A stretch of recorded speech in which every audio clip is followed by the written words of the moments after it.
Greetings, WHAP warriors. This is a complement to your remote learning lesson for the day.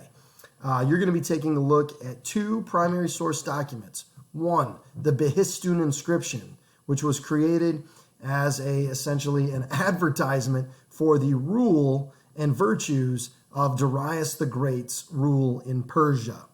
Make sure that you read the preview on the attached PDF document about what the Behistun inscriptions meant and where they've situated contextually on the timeline of ancient empires.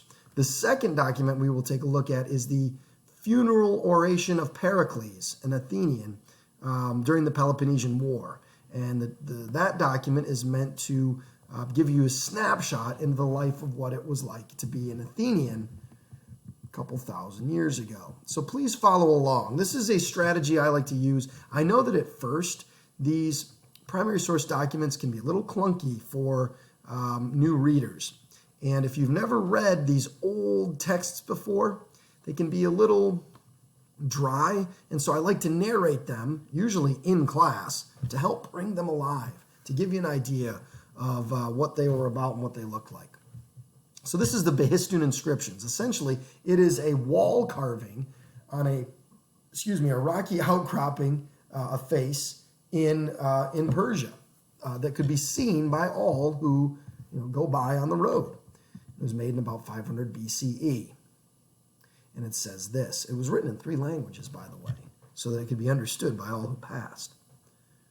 I am Darius, the great king, king of kings, the king of Persia, the king of countries, the son of Hystapses, the grandson of Arsames, the Achaemenid.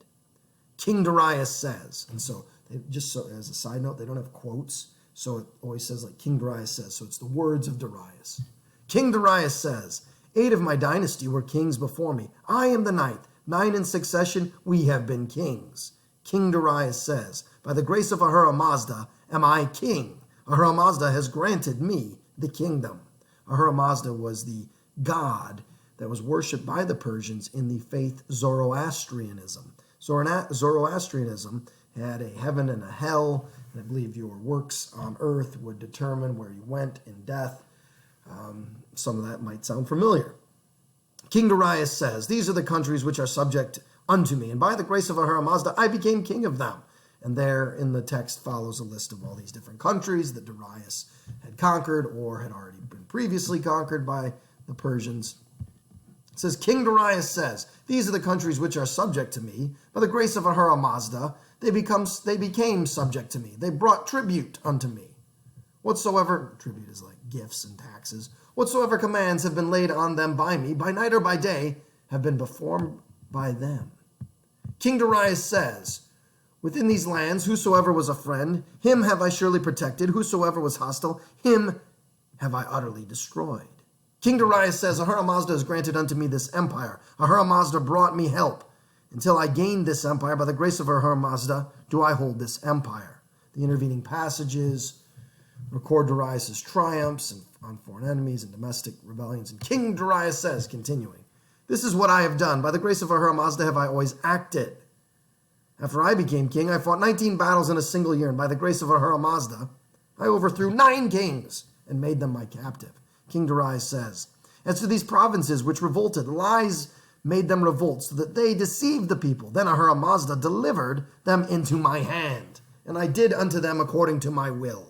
King Darius says, you who shall be king hereafter, protect yourself vigorously from lies, punish the liars well. And if thus you shall think, may my country be secure. King Darius says, this is what I have done. By the grace of Ahura Mazda have I always acted. Whosoever shall read this inscription hereafter, let that which I have done be believed. You must not hold it to be lies. King Darius says, those who were former kings, as long as they have lived, by them has done not more than me. Thus by the favor of Ahura Mazda was done by me in 1 year and the same. King Darius says, now let what has been done by me convince you. For the sake of the people, do not conceal it. If you do not conceal this edict, but if you publish it to the world, then may Ahura Mazda be your friend. May your family be numerous, and may you live long. King Darius says, if you conceal this edict and do not publish it to the world, may Ahura Mazda slay you, and may your house cease. Boy, that's cold. King Darius says, this is what I have done in one single year. By the grace of Ahura Mazda have I always acted. Ahura Mazda brought me help, and the other gods all that there are. King Darius says, on this account Ahura Mazda brought me help, and all the other gods, all that there are, because I was not wicked, nor was I a liar, nor was I a despot, neither I nor any of my family.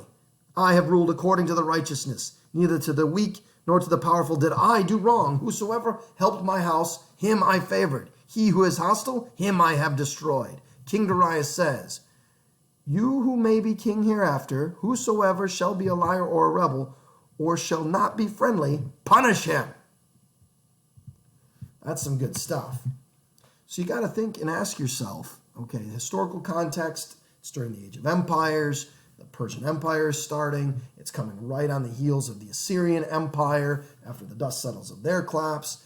Darius has been king for several years. He followed in the footsteps of Cyrus and his sons who briefly ruled. And the Persian Empire is at its apex. And he's done a lot of great things. And here's his track record. And so basically, it's a big billboard for his intended audience, which is essentially the Persian people, maybe rivals, maybe travelers or traders who are coming through his lands. And he's basically advertising how great of a king he is. And he's also maybe speaking to kings that will come after him about how to rule and how to keep and maintain power. So, intended audience, purpose, historical context, all a part of this document as analyzation. Make sure that you're clear on what is the Behistun Inscription and what was Darius trying to say, Darius the Great of Persia. The next document that I need to quickly get through because I have limited time on my recording is the speech called the Funeral Oration of Pericles, or Pericles' Funeral Oration. And essentially, I'm going to have to leave you to read this intro in praise of Athenian democracy.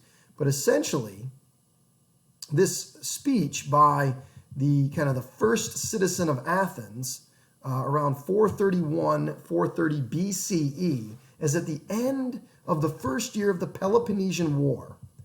It was the war fought between the Athenians and the Spartans. As you will find out tomorrow or Friday, in what we know as Greece, during the ancient time period of the Age of Empires, was really a collection of city-states that often warred against each other, sometimes grouped and fought against each other in groups, and sometimes even came together to repel a larger, more ominous threat, like the Persians.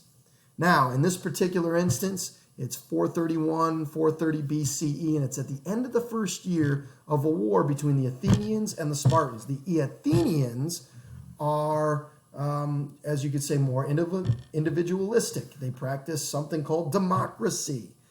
They have an emphasis on the arts and literature and rhetoric and acting.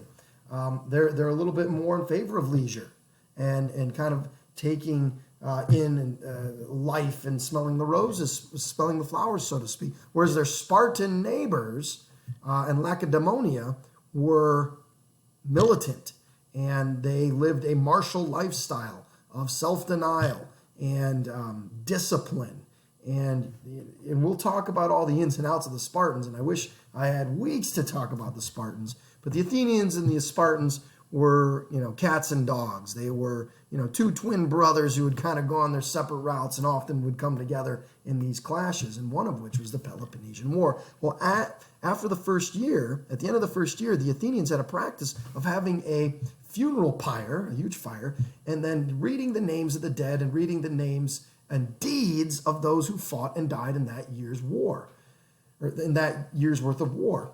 Well, Pericles, who is chosen to read this oration, decides to go on another route, and instead of reading the names of the dead, he decides to talk about the city that they fought for. So if you could follow along as I read and move this.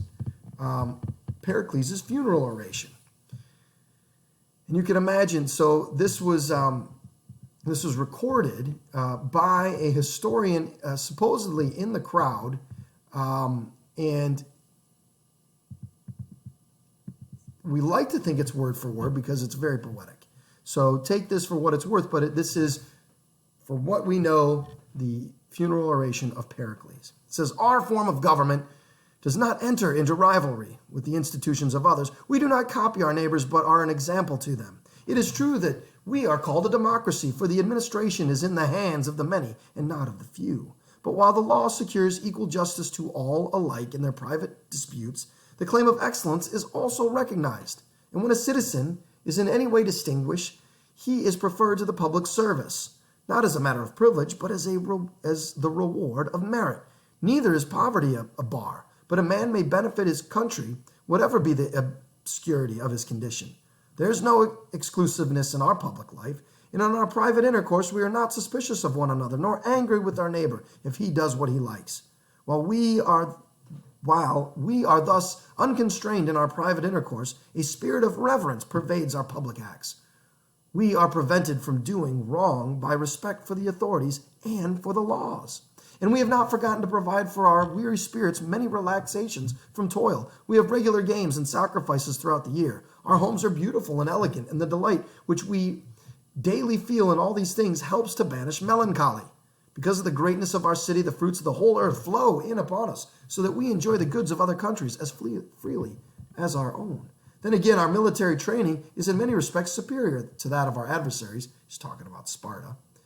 "Our city is thrown open to the world, and we never expel a foreigner or prevent him from seeing or learning anything of which the secret, if revealed to an enemy, might profit them. We rely not upon management or trickery, but upon our own hearts and hands. And in the matter of education, whereas they from early youth are always undergoing laborious exercises which are to make them brave, we live at ease, and yet we are equally ready to face the perils which they face. For we are the lovers of the beautiful, yet simple in our tastes, and we cultivate the minds without loss of manliness. To avow poverty with us is no disgrace. The true disgrace is in doing nothing to avoid it. An Athenian citizen does not neglect the state because he takes care of his own household. And even those of us who are engaged in business have a very fair idea of politics. We alone regard a man who takes no interest in public affairs not as harmless, but as a useless character. And if few of us are originators, we are all sound judges of policy. The great impediment to action is, in our opinion, not discussion, but the want of that knowledge which is gained by discussion preparatory to action. For we have a peculiar power of thinking before we act, and of acting too, whereas other men are courageous from ignorance, but hesitate upon reflection. And they are surely to be esteemed the bravest spirits who, having the clearest sense both of the pains and pleasures of life, do not on that account shrink from danger. To sum up, I say that Athens is the school of the Hellas. That means the Greeks. They called themselves the Hellenes. That was the ancient word for the Greeks. And that individual Athenian in his own person seems to have the power of adapting himself to the most varied forms of action with the utmost versatility and grace. For we have compelled every land and every sea to open the path for our valor, and have everywhere planted our eternal memorials of our friendship and of our enmity. Such is the city for whose sake these men nobly fought and died. They could not bear the thought that she might be taken from them, and every one of us who survive should gladly toil on her behalf." Man, that's one of the ultimate locker room speeches. Pericles standing up there, fire burning in the background, weeping mothers, proud generals, the common folk waiting to hear his every word. And here's Pericles, gets up and makes a bold move. It could have been politically disastrous. Instead of reading the names of the dead and their deeds, he decides to talk about the city for which they died. And here we are, reading it 2,500 years later. Pretty astounding. So what's the historical context? Well, it's the Peloponnesian War that takes place during this age of empires, during this age of iron. Who's the intended audience? The Athenians in the crowd, perhaps Athenians afterwards, because it's being recorded.